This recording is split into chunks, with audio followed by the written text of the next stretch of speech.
Sports fans and card collectors, it's time to test your knowledge and cardboard brain.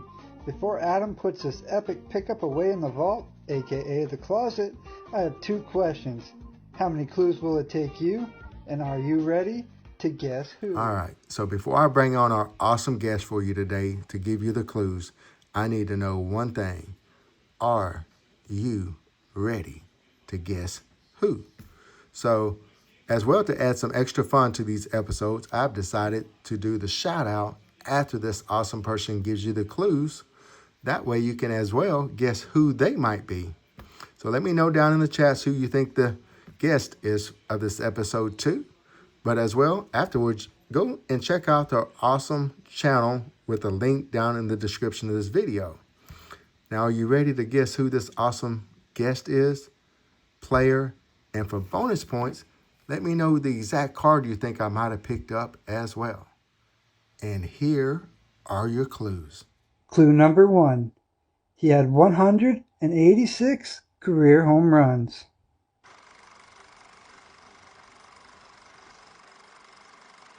Clue number 2.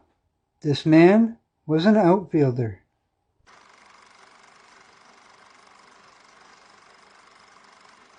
Clue number 3. He played for the Chicago White Sox.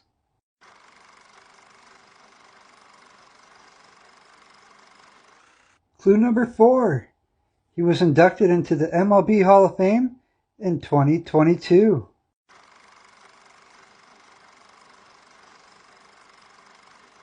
And clue number 5, the final clue, he was known as the Cuban Comet, aka Arestos, aka Minnie.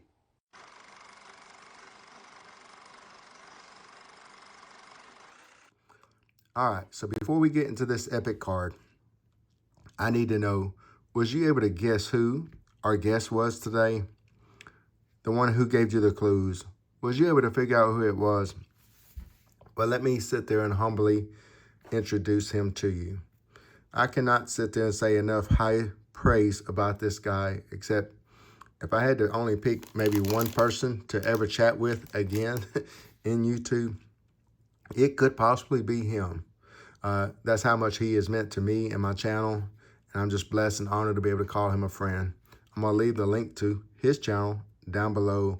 Please go check him out. Now, who am I talking about? I'm talking about the man, the myth, the legend himself, Sticks G. He has basically been a part of Adam's Card Closet Presents Guess Who from day one, and in so many ways. He's even created this awesome live stream competition, original series edition artwork. He even created the new artwork of the video series here as well. He's as well the one that created my channel decal and the one that did the intro to this new video series as well. So, talent, bar none, but who he is as a person and what he means to me as a friend is way more than this card or anything else on YouTube. So, highly recommend you growing a relationship with him as well if you would. His link to his channel will be down in the description of my video. All right, so on to this epic pickup of mine now. Before we get into that card, though, I got a question for you. How many clues did it take you to guess who it was? And as well, was you able to guess maybe which card I actually picked up of such player as well after you guess who it was? But the 5 clues we gave you today via Sticks G announcing them was clue number 1 was 186 home runs. Clue number 2 was outfielder. Clue number 3 was White Sox. Clue number 4 was Hall of Fame 2022. And clue 5, last but not least, was the Cuban Comet, Arestos, and Minnie. 3 different names you might know this fellow by. Just thought it would be fun to kind of, as well, know which clue that you was able to get it on. So let me know down below, please. Are you ready to see the epic pickup, though? Let's go ahead and peel this Band-Aid off and show this beautiful card. And by the way, this is one of my most favorite cards I've ever picked up in my collection. Not even nowhere near the most expensive, but just it comes from an iconic set. And as well, I'm chasing Hall of Fame rookie cards as well. So this is going to fit the bill for both of those. An iconic 1952 Topps rookie card of a Hall of Famer. How beautiful is this card? Check out that registration. That yellow just pops. Even the team logo, which I don't even remember, those type of Chicago White Sox decals. So that was really cool to learn about that as well when I snagged this card. I picked this up from a friend who I think was trying to sell me a couple of basketball cards.